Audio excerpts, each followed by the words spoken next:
Bismillahirrahmanirrahim. Assalamualaikum warahmatullahi wabarakatuh.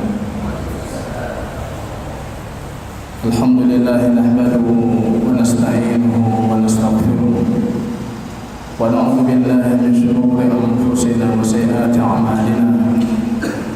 May yahdihillahu fala mudilla lahu wa may yudlil fala hadiya lahu.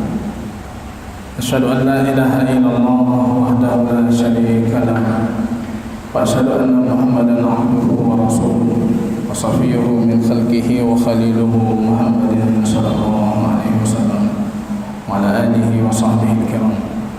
يقول ربنا جل شأنه في محكم تنزيله: يا أيها الذين آمنوا اتقوا الله حق تقاته ولا تموتن إلا وأنتم مسلمون. Kaum muslimin dan muslimat sedang jamaah salat maghrib yang diberkahi oleh Allah Subhanahu wa taala. Pujian dan syukur kita tiada hentinya senantiasa kita panjatkan kehadirat Allah. Kembali dengan keberkahan Allah, dengan hidayah dan taufik dari Allah, kita dipertemukan kembali di majlis ilmu kita di masjid yang kita cintai ini. Setelah sekian lama barangkali tidak ada kajian yang kita lakukan selama ini. Kaum muslimin rahimani wa rahimakumullah, sebelum kita memasuki kajian kita, ada sangat pentingnya kita mengingatkan kembali kita jamaah rahimani wa rahimakumullah, kata baginda Rasul sallallahu alaihi wasallam ketika beliau ditanyakan oleh Anas bin Malik radhiyallahu taala anhu, ya Rasulullah, ma ra'ainaka tuksiru siyama fi Sya'ban. Wahai baginda Rasul, kami tidak pernah memperhatikan engkau memperbanyak puasa di bulan ghair Ramadan, kama sumna fi Sya'ban, seperti yang kali engkau berpuasa di bulan Sya'ban. Baginda Rasul sallallahu alaihi wasallam mengatakan, "Dzaka syahrun yataghafalun nasu anhu." Bulan Sya'ban, kata baginda Rasul, ini bulan orang-orang banyak lalai di dalamnya. Fa'innahu baina Rajab wa Ramadan. Kita fokus di bulan Rajab, fokus di bulan Ramadan, kemudian kita sering melupakan bulan Sya'ban. Maka baginda Rasul sallallahu alaihi wasallam kata Aisyah, kana yasum Sya'ban jumlahu. Beliau kadang-kala berpuasa bulan Sya'ban, hampir semuanya beliau berpuasa illa qalilan, kecuali cuma sedikit dari hari-hari bulan Sya'ban yang beliau tidak berpuasa. Ini jamaah rahimani wa rahimakumullah, kesempatan kita memperbanyak amal isti'dadan di Ramadan, persiapan untuk bulan Ramadan. Kita mencoba berlatih diri dari bulan Sya'ban.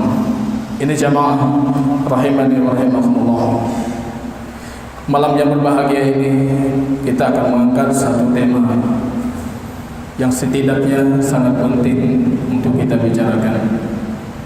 Apalagi berlalu dengan bulan Rabiul Awwal, berlalu dengan bulan Rajab yang sering dikaitkan dengan Isra Mi'rajnya baginda Rasul dan perintah diwajibkan di dalamnya salat. Ada poin penting jamaah rahimani wa rahimakumullah. Kita berbicara tentang yang dinamakan dengan hakikat Muhammadiyah.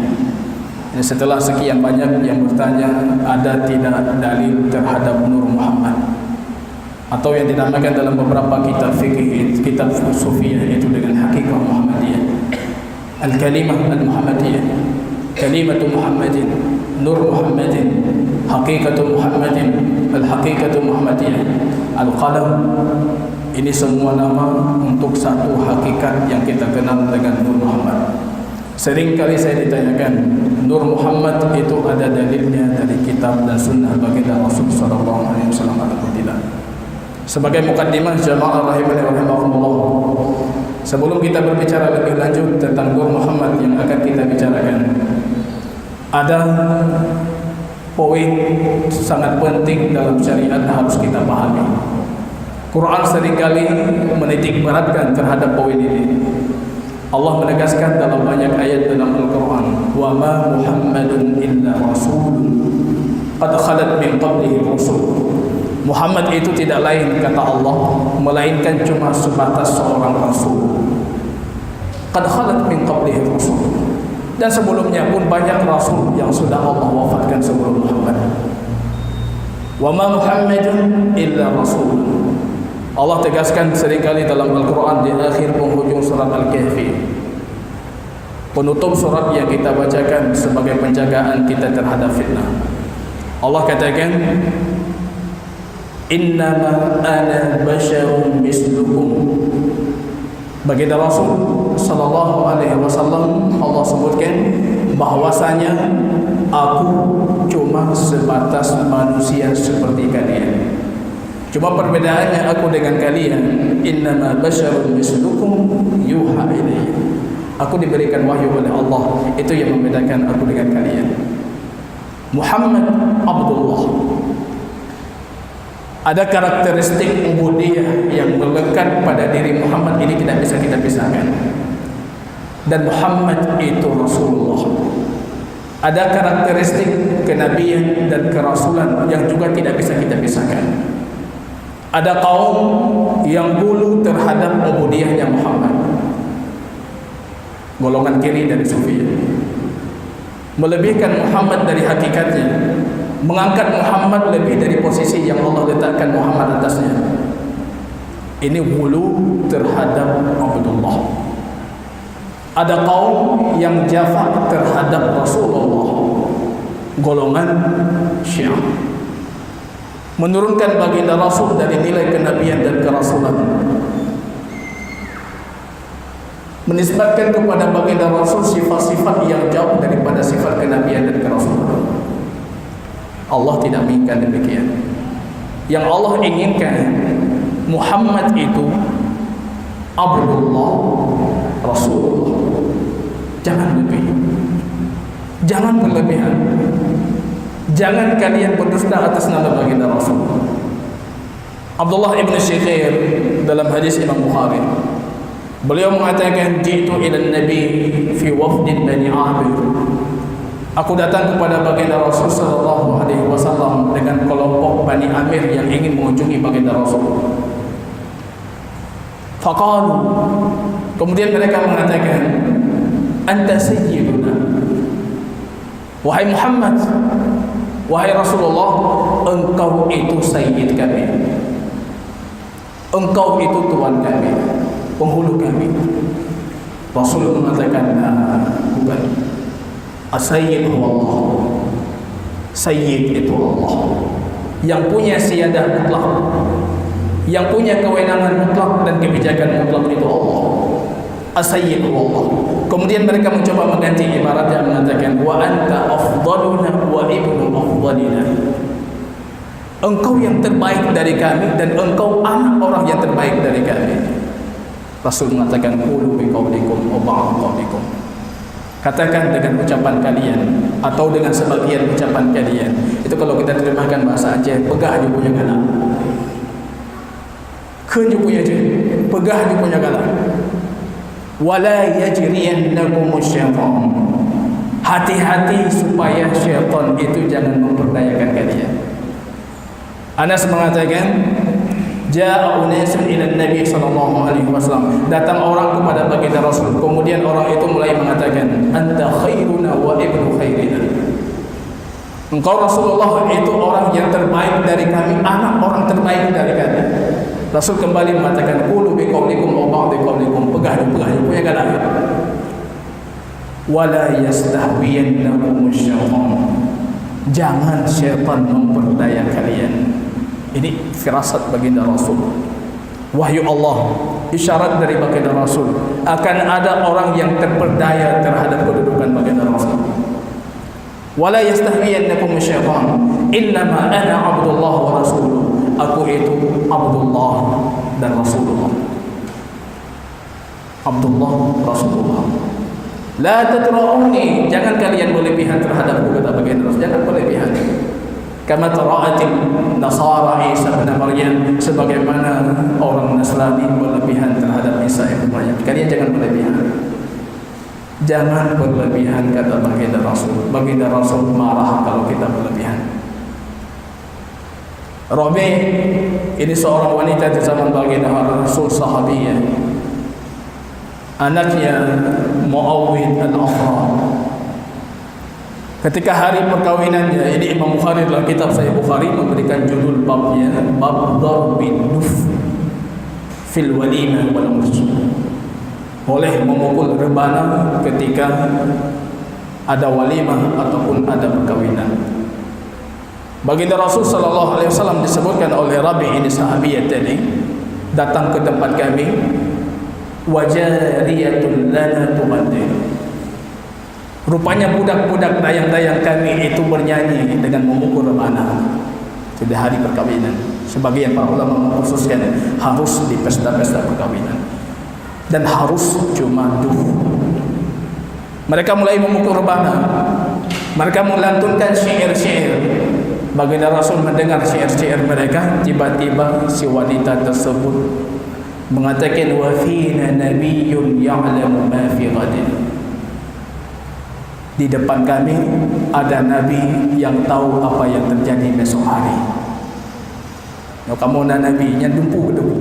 Baginda Rasul mengatakan, dai, tinggalkan itu, baiknya tinggalkan itu. Wa quli bil ladzi kunti taqulin. Ucapkan yang tadi engkau ucapkan, jangan yang ini.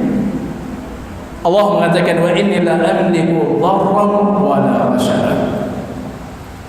Wa la amliku dharran wa la naf'an. Aku Muhammad tidak punya kemudaratan dan tidak punya manfaat. Hari perang Uhud, hadis Imam Bukhari, sujjat Rabi'atun Nabi sallallahu alaihi wasallam rubaiyatun. Gigi serinya baginda Rasul itu patah. Melihat darah yang keluar dari giginya, baginda Rasul sallallahu alaihi wasallam mulai mengatakan, kaifa yuflihu qaumun shadda nabiyyahum. Bagaimana satu kaum itu bisa beruntung kalau mereka melukai nabi mereka. Ini ayat ini kita hafalnya. Ayat surat Ali Imran 107.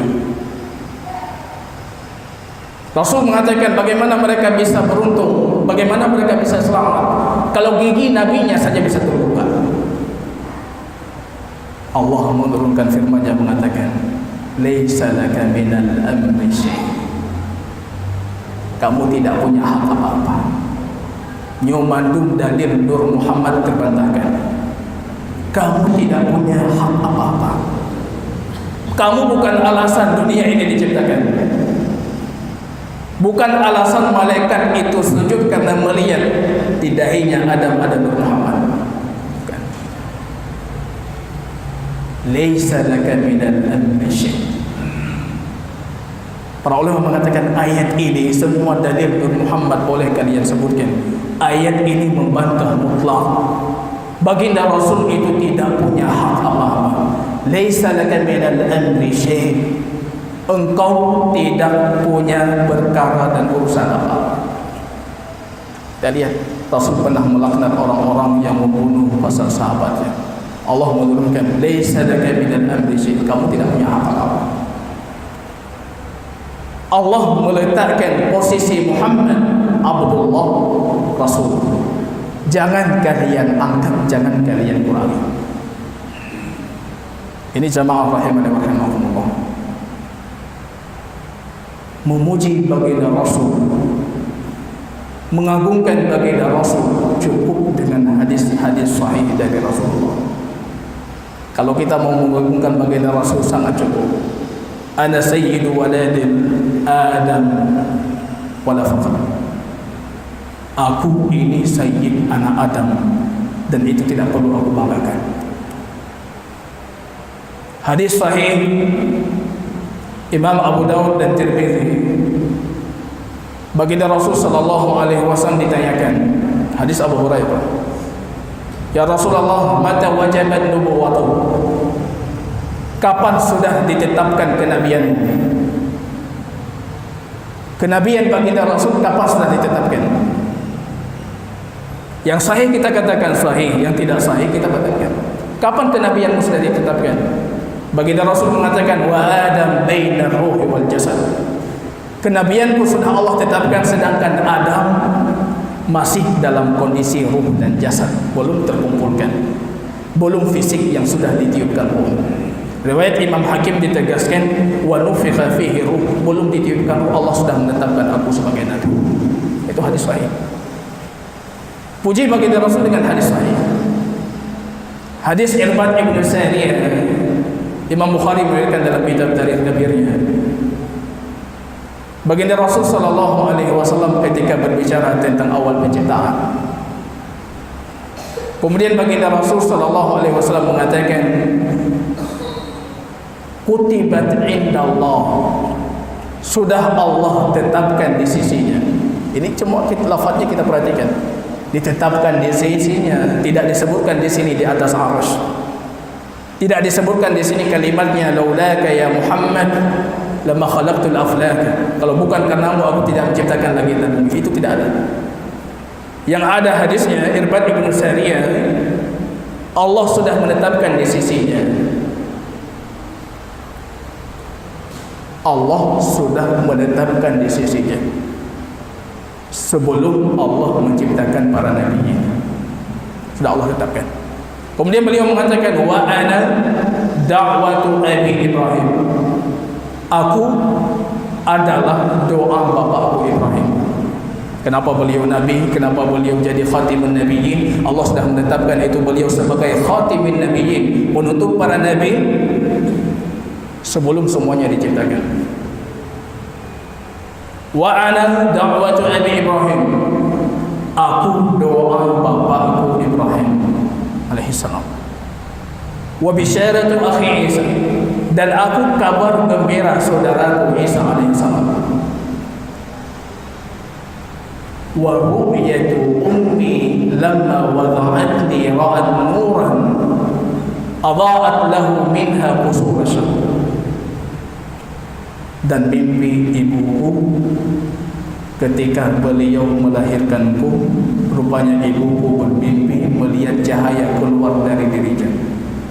Ini nur, ini cahaya Muhammad keluar dari dirinya. Rupanya cahaya ini menerangi semua istana-istana yang ada di negeri Syam. Itu hadisnya sahih. Harus kita memahami pemaknaan nur. Cahaya itu apa? Ada cahaya, kata para ulama, Imam Jarjani ketika mendefinisikan cahaya, ada cahaya yang sifatnya fisik. Mobil itu mengeluarkan cahaya fisik, cahaya nampak, bisa kita lihat. Ada cahaya kita nisbatkan untuk syai' ma'qul, untuk yang sifatnya bukan fisik tapi bisa kita pahami. Beliau berjalan dengan cahaya keilmuan. Itu kita cari cahaya keilmuan enggak pernah dapat. Itu sifatnya ma'qul, sesuatu yang non fisik. Kira-kira cahaya yang dilihat oleh ibunda baginda Rasul ketika beliau melahirkan itu cahaya fisik, sifatnya memang cahaya, ataupun itu cahaya kenabian yang sifatnya non fisik, yang cuma dilihat di alam ru'yah, alam mimpi. Kalau kita bertanya, semua kita akan mengatakan itu cahaya dilihat oleh ibunda baginda Rasul. Cahaya itu menerangi istana-istana Syam. Cahaya itu ditakwil oleh para ulama dengan cahaya kenabian. Jadi cahaya ini jangan selalu kita pahami. Setiap ada cahaya, pasti cahaya itu sifatnya fisik dan itu makhluk tertentu. Bisa jadi cahaya itu sesuatu yang tidak ada, tapi itu untuk menerangi sesuatu yang sifatnya fisik. Beliau punya ilmu, beliau setiap berfatwa dengan cahaya keilmuan. Itu jangan kita cari cahayanya di mana. Artinya beliau fatwanya diterangi dengan keilmuan. Ini harus kita pahami dulu, karena nanti kita akan memperhatikan dalil-dalil mereka terhadap Nur Muhammad.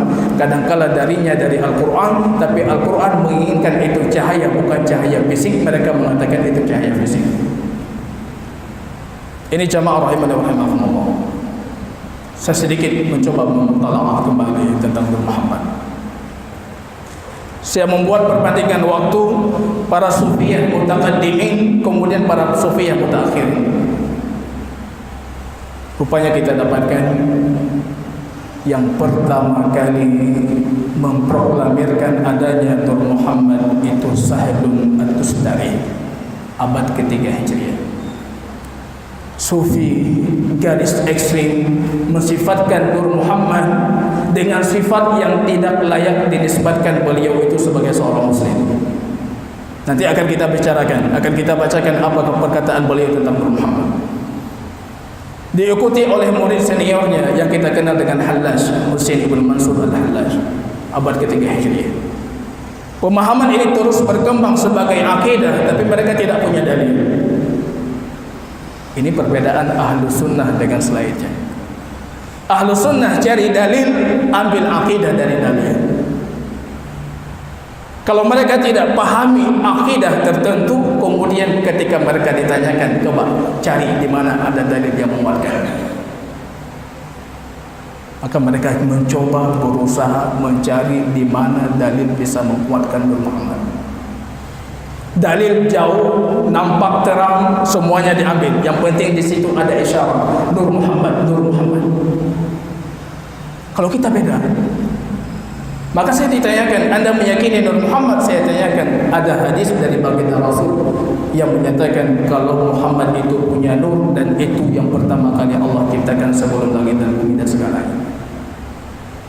Karena bagi saya akidah itu ayat Allah, hadis baginda Rasul, apa kandungannya yang bisa saya pahami sebagai akidah saya yakini. Bukan saya meyakini tertentu kemudian saya berusaha untuk mencari di mana ada ayat, di mana ada hadis yang menguatkan apa yang saya yakini. Jadi kita perhatikan jemaah, rupanya abad-abad ketiga Hijriah mereka belum mempunyai dalil yang kuat untuk Nur Muhammad.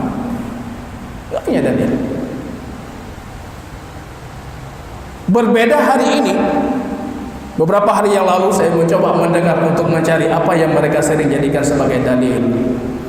Ada satu ceramah Tempo Aceh. Dalam satu ceramah maulidnya beliau mengulangi berulang kali, rupanya satu hadis yang beliau ulangi sepakat semua para ahli ilmu, itu hadis palsu. Tidak boleh Anda meriwayatkan untuk baginda Rasul. Laulaka ya Muhammad lama khalaqtul aflaka. Kalau bukan karenamu wahai Muhammad, maka semua alam semesta ini tidak aku ciptakan. Itu Anda cari di kitab hadis mana, tidak pernah Anda dapatkan. Rupanya saya dapatkan perbedaan jamaah. Mutaqaddimin Sufiyah, mereka berlebihan dan sangat terpengaruh dengan filsafat Yunani dan filsafat India, dan sangat terpengaruh dengan ajaran Syiah. Ini saya berani menantang siapapun yang mengatakan Nur Muhammad tidak ada efek samping dari ajaran Syiah. Anda harus bisa membuktikan. Nur Muhammad itu lahir karena pengaruh adopsi dari filsafat Yunani, teologi Yunani, Persia, Hindia, dan ajaran Syiah. Maka semua hadis yang hari ini dibacakan oleh tungku kita, kalau kita buka kitab-kitab Syiah kita dapatkan hadisnya, tapi dengan sedikit tambahan, nur itu nanti Allah wariskan kepada Ali, Ali diwariskan kepada imam, kepada imam, kepada imam sampai imam ke-13. Ini kita dapatkan. Rupanya mutaqaddimin Sufiyah dengan mutaakhirin Sufiyah, mereka sepakat satu hal dan mereka berselisih banyak hal tentang Nur Muhammad. Yang mereka sepakati, Nur Muhammad itu makhluk yang pertama Allah. Yang mereka sepakati itu. Jadi siapapun sufi boleh kita tanyakan, Anda meyakini Nur Muhammad? Dia akan mengatakan Nur Muhammad. Apa makhluk Allah pertama kali Allah ciptakan? Nur Muhammad. Tapi kalau kita buka dalam kitab Nafahatnya Imam Ibn Arabi, saya membaca langsung kitabnya, saya dapatkan beliau mengatakan Allah pertama kali dalam bentuk ketiadaan. Ketika Allah berkeinginan untuk mengetahui bagaimana dirinya dan makhluknya tahu bagaimana dirinya, maka Allah menciptakan nuran, dan itu hakikat Muhammadiyah. Kemudian beliau mulai masuk dalam bukunya itu, beliau perselisihkan ini nur sifatnya qadim, makhluk ataupun bukan makhluk. Ini mutaqaddimin. Mutaakhirin kita dapatkan rupanya mereka cuma mengatakan yang pertama kali Allah ciptakan Nur Muhammad dan itu makhluk. Jadi kalau kita perhatikan Sufiyah mutaakhirin perbedaan dengan kita tidak terlalu menjauh. Tapi kalau kita runut ke mutakaddimin sampai abad ke-7 Hijriah, kita akan membaca tentang Nur Muhammad, sesuatu yang meyakinkan kita kalau ucapan ini tidak keluar dari rahim Islam, tidak mungkin keluar dari rahim Islam. Ucapan-ucapan yang sangat syarih, dusta-dusta yang luar biasa, tidak mungkin keluar dari rahim Islam. Baca kitab Ibnu Arabi, tidak mungkin Anda mengatakan ini pengarangnya, ini ucapannya keluar dari Islam. Anda tidak mungkin bisa mengatakan demikian. Kita dapatkan perbedaan yang sangat mencolok. Tapi mereka semuanya menyepakati makhluk pertama Allah ciptakan itu Nur Muhammad, dan dari Nur Muhammad ini Allah ciptakan semua makhluk, termasuk kita. Semua alam semesta termasuk kita, ini Allah ciptakan dari Nur Muhammad. Jadi saya mengatakan mereka coba mencari dalil, di mana dapat dalil, di mana dapat dalil. Semua dalil yang dirujukkan semuanya kata Imam Zahabi palsu, maudhu, palsu. Anda jangan coba menciptakan hadis palsu untuk baginda Rasul. Sufyan Ibn Uyainah mengatakan kalau Anda menciptakan hadis palsu untuk baginda Rasul, Anda menciptakannya di dalam Ka'bah, sungguh ulama kaum muslimin akan membongkar kodok kebohongan Anda. Pasti terbongkar walaupun di dalam Ka'bah Anda ciptakan. Ada satu kitab karya Imam Abdul Razak As-San'ani.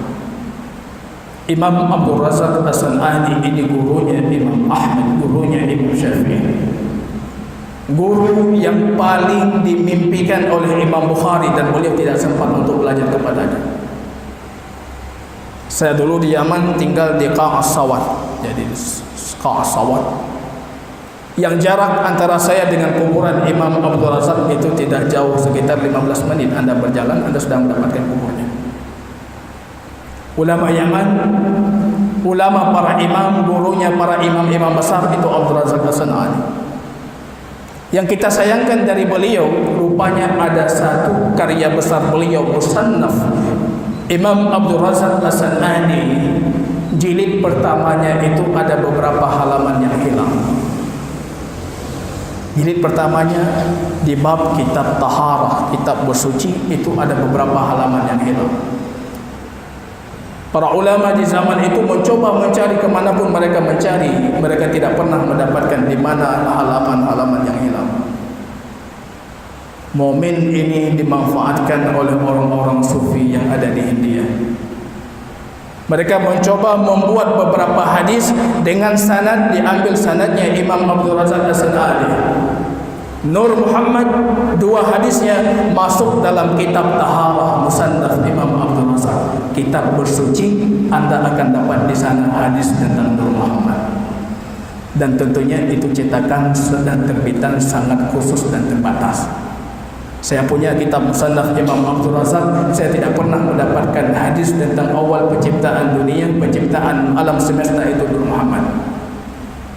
Hadis Jabir, riwayat Imam Abdul Razak As-San'ani, beliau riwayatkan dari Muammar, beliau riwayatkan dari Sa'ib ibn Zuhri, mengatakan dari baginda Rasul sallallahu alaihi wasallam, hadis Jabir.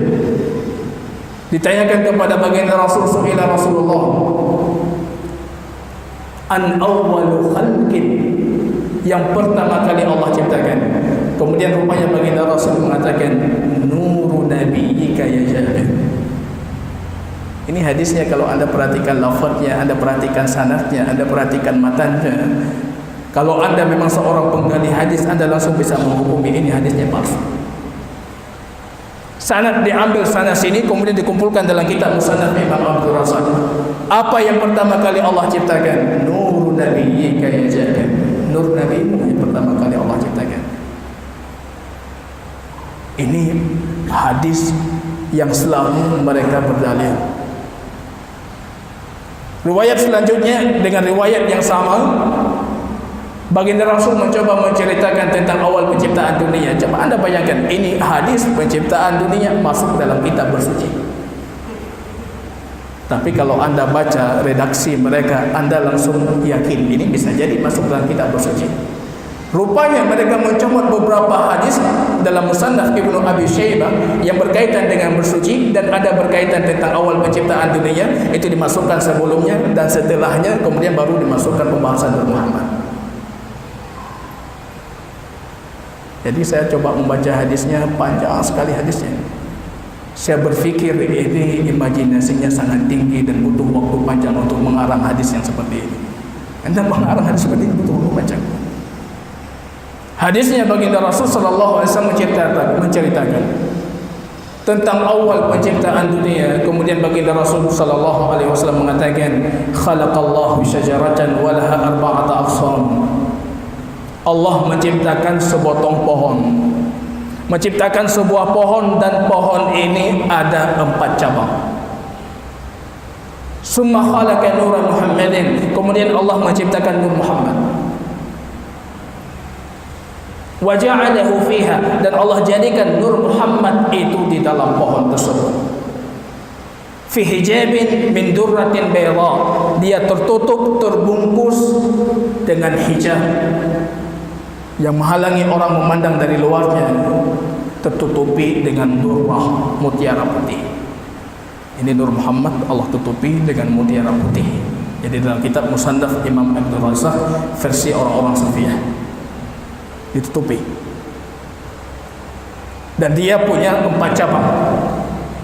Wa khalaqallahu mir'atun hayah, kemudian rupanya Allah menciptakan cermin malu. Jadi ini cermin malu. Wa wada'aha bistiqbali, ini rupanya cermin ini diletakkan berhadapan langsung dengan Nur Muhammad. Ini hadis ini saya seringkali mendengar dari kajian-kajian atau ceramah-ceramah Tunku ketika Maulid. Berhadapan dengan cermin, Nur Muhammad melihat dirinya di cermin. Wa kana mathalu tausin, nur ini mirip seperti burung merak, burung merak yang cantik itu. Ketika dia melihat dirinya di depan cermin, fastahsana, maka dia melihat Allah sudah menciptakan dia dalam bentuk yang sangat indah. Fasajada khamsa sajadan, mulai dia sujud 5 kali sujud. Dalam hadis disebutkan wa kana fardhan muakkata, ini asal muasal salat kita 5 waktu. Jadi kalau Anda bertanya di mana asal muasal salat 5 waktu, itu berasal dari semenjak sebelum Isra Mi'raj sudah Allah tetapkan. Karena sujudnya Nur Muhammad 5 kali, maka Allah tetapkan dia sujud 5 kali. Menariknya Allah menampakkan fatajallat rabbuhu, kemudian Allah menjelmakan dirinya dan Nur Muhammad melihat Allah. Fa'arika hayaan, keluar keringatnya saking malu. Ini hadis ini barangkali Anda pernah mendengar, kalau Anda pernah hadir dakwah Maulid Anda sering mendengar itu.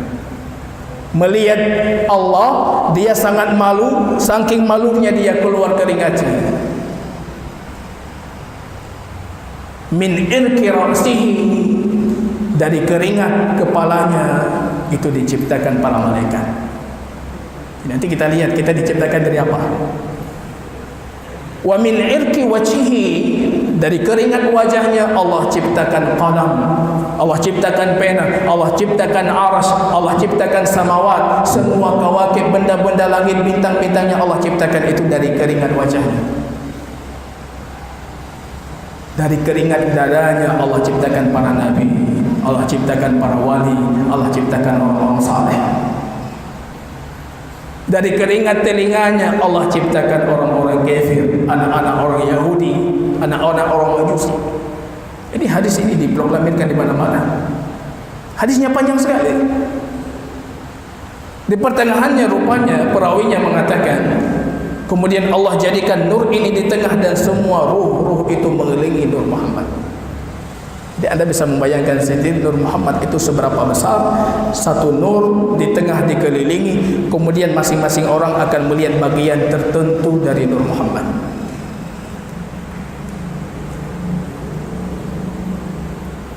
Ada yang melihat nur dari kepalanya, dia akan jadi pemimpin. Kalau kemarin ada memenangkan paslon 02, anda harus yakin beliau sudah pernah melihat kepala Nur Muhammad atau belum. Kalau tidak, mustahil jadi pemimpin. Ada yang melihat ujung-ujung dari jari-jarinya, mereka akan jadi penjahit. Ini kalau penjahit lihat ujung dia penjahit. Ada yang melihat adudihi, adud ini, mereka akan menjadi bodyguard, pengawal. Ya, semua tadi didefinisikan. Ada yang melihat ujung kaki, ada yang melihat tangannya. Siapa yang melihat tangannya akan jadi sakhiyan, kaibisan, cerdas dan sangat dermawan. Panjang sekali hadisnya, disebutkan yang baik, yang tidak baik, yang baik dan tidak baik. Kalau anda sibuk dengan hadis baginda Rasul, anda baca hadis ini langsung anda tahu ini pasti palsu. Berlebihannya Masya Allah, 70 tahun sujud, 50 tahun sujud, sekian ratus tahun sujud, ini semua berlebihan. Kalau kata Imam Ahmad, cukup anda menandai hadis palsu, anda lihat di situ banyak mubalaghat, di situ banyak berlebihan. Ketahuilah kalau banyak berlebihannya itu pasti palsu. Sujud 70 tahun, sujud 50 tahun, sekian tahun sujud. Lihat ini jadi ini, lihat itu jadi itu. Hadisnya panjang. Hadis Jabir dan hadis ini selalu dijadikan dalil di tempat-tempat dakwah maulid tentang Nur Muhammad. Hadisnya palsu. Imam Sayyidi mengatakan walaysa lahu sanadun yu'tamad, dia tidak punya sanad yang bisa kita jadikan sebagai penguatnya. Tidak ada sanad. Jadi ini jamaah rahimani wa rahimakumullah. Semua sufiyah rupanya sepakat yang pertama kali Allah ciptakan itu Nur Muhammad. Mereka cuma berbeda pendapat, Nur Muhammad ini makhluk atau Nur Muhammad itu bukan makhluk. Rupanya banyak juga dari mutaqaddimin yang mengatakan Nur Muhammad itu bukan makhluk. Bukan makhluk. Nur Muhammad bukan makhluk. Mereka mengatakan tidak mungkin makhluk keluar dari Khalik Allah. Allah bukan makhluk, bagaimana keluar darinya sesuatu yang makhluk? Nur Muhammad keluar dari Allah. Para mutaakhirin rupanya semuanya sepakat itu makhluk dan yang pertama kali Allah ciptakan. Maka saya lihat di sini menariknya, kalau anda barangkali pernah membaca kitab Barzanji, itu yang sering dibaca di kajian maulid, kitab Sayyid Ja'far Al-Barzanji, nama kitabnya Aqdul Jawahir, untayan kalung yang dihadiahkan kepada baginda Rasul sallallahu alaihi wasallam. Di awal mukaddimahnya, ketika beliau mengucapkan salawat dan salam untuk baginda Rasul, dalam bait syairnya beliau mengatakan, usalli wa usallimu ala nuril mawsufi bitaqaddumi wal awwaliyah. Ini lafaz ini, saya lihat lafaz ini kalau kita tafsirkan menurut para mutaakhirin akan berbeda maknanya dengan penafsiran mutaqaddimin. Saya berselawat dan mengucapkan salam terhadap cahaya, dan cahaya ini punya sifat taqaddum. Dia yang pertama, wal awwaliyah, dan yang paling awal. Rupanya kalimat ini kalau kita tafsirkan dengan penafsiran mutaqaddimin sufiyah, mereka akan mengatakan bitaqaddum wal awwaliyah itu sifat al-qidam, seperti qidamnya Allah. Tapi supaya saya membaca mutaakhirin sedikit mentakwilkan, mereka mengatakan bitaqaddum wa awwaliyah, ini awal dibandingkan ciptaan-ciptaan Allah yang lain, bukan dibandingkan Allah. Jadi sebelumnya saya harus bertanya dulu, kita jamaah yang kita yakini apa yang pertama kali Allah ciptakan? Yang pertama kali Allah ciptakan akidah Ahlus Sunnah apa?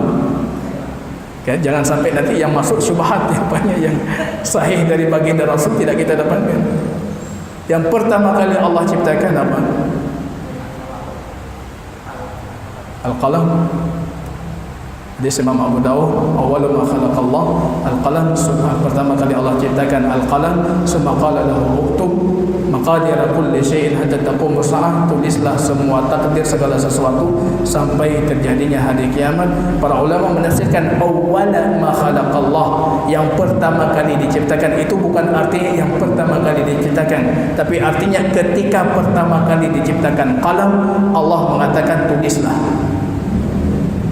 Bukan al-qalam yang pertama kali. Akidah ahli sunnah, walaupun mereka sebagian mengatakan qalam, mayoritas ahli sunnah mengatakan yang pertama kali Allah ciptakan itu arsy. Hadis Imam Bukhari, datang kaum dari Yaman, datang kepada baginda Rasul mengatakan, ji'naka linatafaqaha fid din, kami mendatangimu untuk memperdalami agama kami. Wa nas'aluka an awwal hadzal amr, apa yang pertama kali Allah ciptakan? Kemudian baginda Rasul sallallahu alaihi wasallam mengatakan, wa kana Allahu lam yakun syai'un qablahu summa khalaqa sab'a samawat wa kana 'arshuhu 'alal ma'. Arsy, Allah belum ada apa-apa dan Allah beristiwa di atas arsy. Kemudian Allah ciptakan langit dan bumi, wa kataba fi dzikri kulli syai', dan Allah menulis segala sesuatu itu fi dzikri lauhul mahfuz. Hadis Abdullah ibn Amr memperjelas lagi. Rupanya baginda Rasul sallallahu alaihi wasallam mengatakan, kutibat maqadirul khalqi qabla khalqi samawati wal ardi bi 50,000 sana. 50,000 tahun sebelum Allah ciptakan langit dan bumi, itu semua takdir-takdir sudah Allah tetapkan. Kemudian baginda Rasul mengakhiri hadis mengatakan, wa kana 'arshuhu 'alal ma'. Arsy-Nya Allah itu di atas air. Akidah kita, yang pertama kali Allah ciptakan arsy. Sebagian dari kita mengatakan yang pertama kali Allah ciptakan al-qalam. Jadi kalau selisihnya arsy atau qalam, ini masih dalam ranah ahlu sunnah wal jamaah. Ini sebelum kita membahas tentang bagaimana terhadap Nur Muhammad. Benarkah Nur Muhammad itu dalam hadis baginda Rasul yang pertama kali Allah ciptakan selain arsy dan selain qalamnya? Jazakumullah khair. Barangkali pertanyaan nanti kita akhirkan di pertemuan selanjutnya. Barakallahu fikum. Subhanakallahumma bihamdika asyhadu an la ilaha illa anta astaghfiruka wa atubu ilaik. Assalamualaikum warahmatullahi wabarakatuh.